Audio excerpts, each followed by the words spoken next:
Looking rather like something new in the insect world, the smallest plane yet built makes ready to spread its wings at Orly, near Paris. Henri Mignette designed and made it himself, all except the 12-horsepower engine, which he took from a motorbike. When we think of planes, we usually picture giants like the Boeing 737 or the Airbus. But some people had a completely different idea.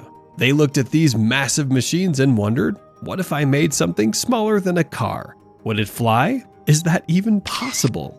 This line of thinking led to some of the most bizarre ultra-lightweight planes ever to take off from the Earth. So today we're asking the same question, and trust me, the answers are going to shock you. These are some of the weirdest, most iconic, and cheapest ultralight planes to ever rule the skies. Starting off with a true pioneer, the Ultralight Laser is one of those planes the world of aviation truly could not recover from.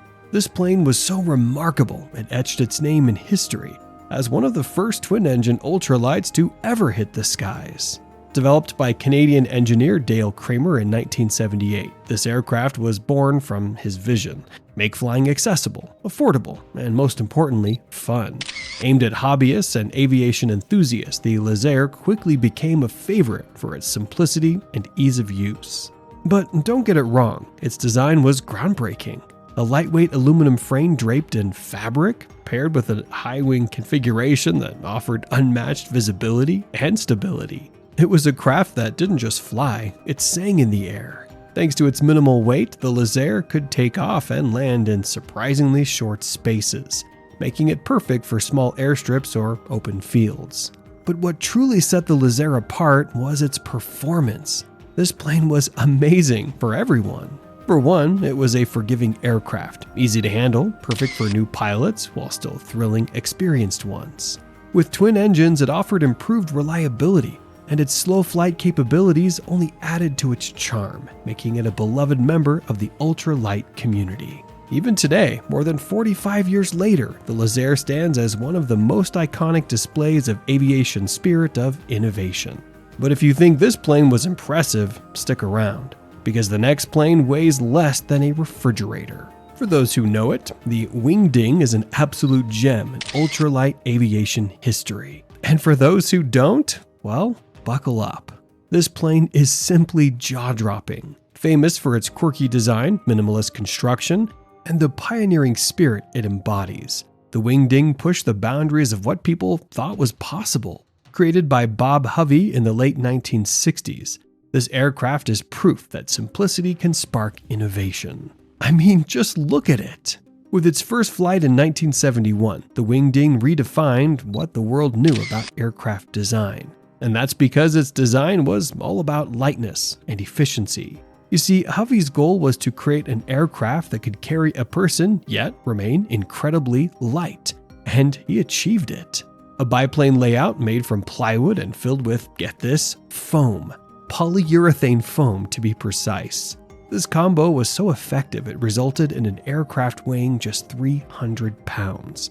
That's the same weight as a large sofa or a scooter. With its unconventional features, the Wingding became a standout. It featured wing warping for roll control, later upgraded to full-span ailerons, and a quirky monowheel undercarriage eventually swapped for twin wheels.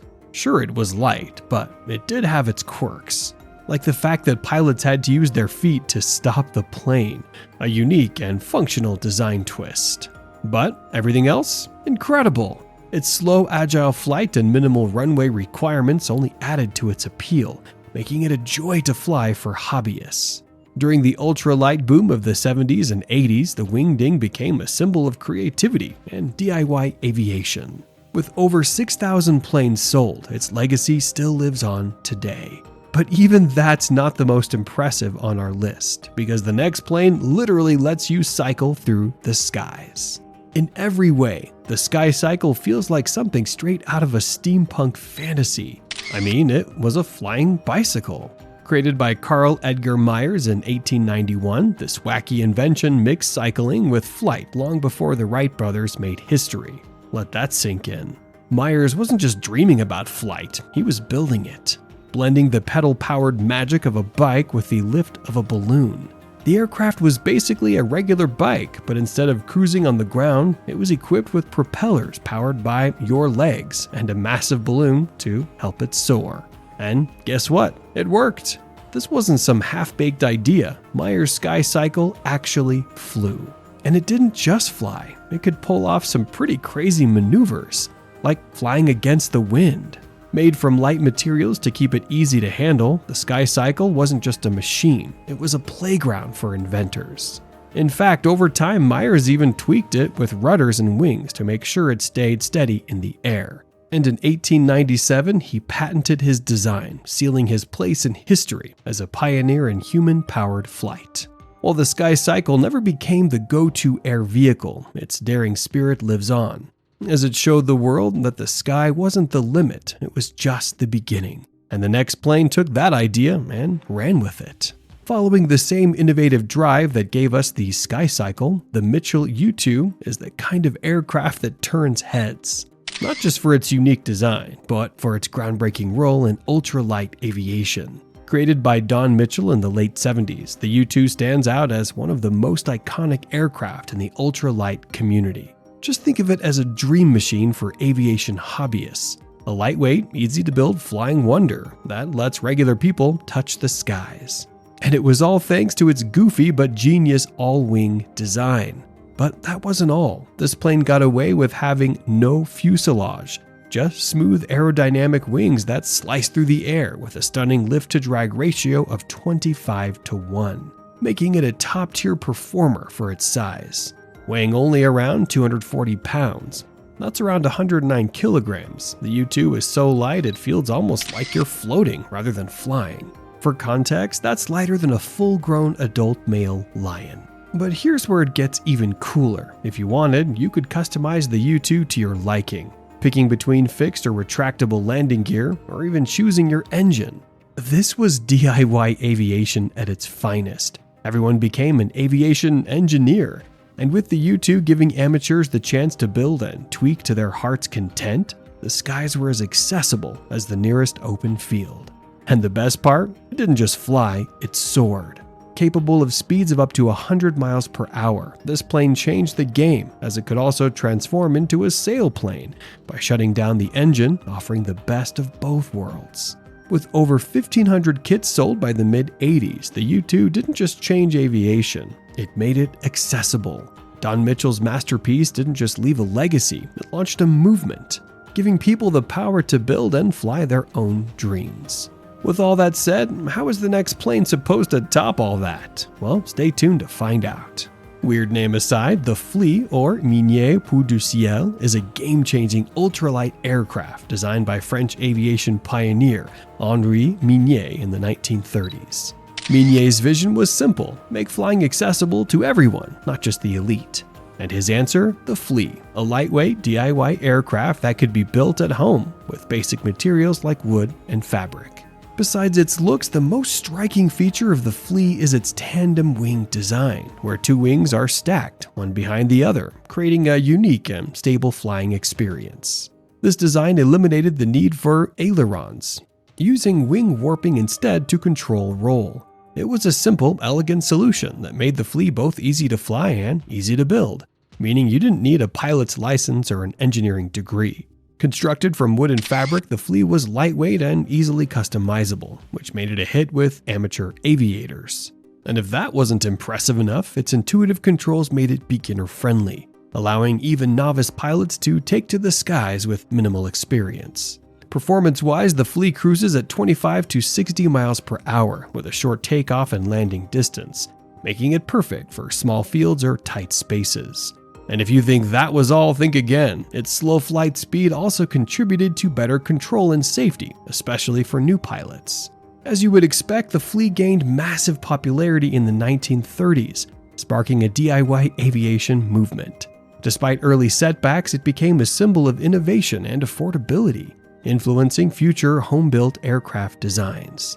But don't go anywhere, because the next plane, it was amphibious. The Diehl XTC was the closest thing we've come to Harry Potter in a long time. Born from the creative mind of Diehl Aeronautical in the early 1980s, this flying boat made waves in the aviation world.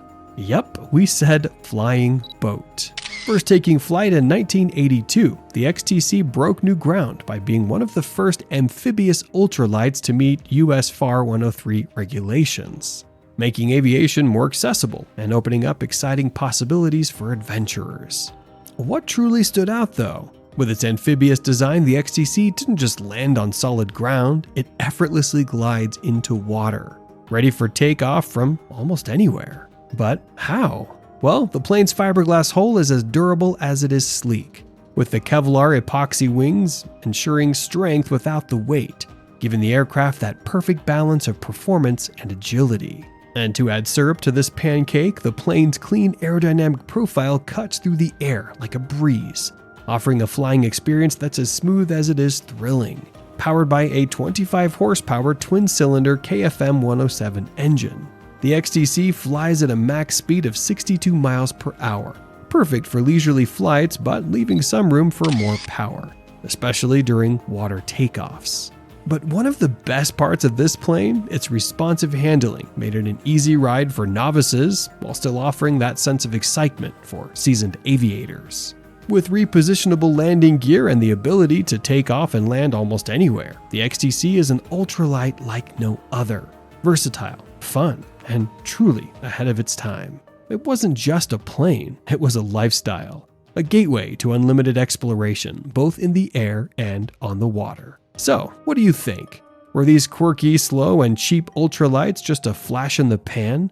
Or did they hold the key to something groundbreaking? Also, let us know your favorite ultralight plane in the comments below. If you love diving into aviation history and want more stories about the strangest aircraft ever to grace the skies, don't forget to hit that subscribe button and turn on notifications. You won't want to miss the next wild ride. Stay curious, keep soaring, and we'll catch you next time up in the clouds. And hey, before you go, make sure to check out our other video on the DC-3, an aviation legend that'll leave you amazed. See you soon.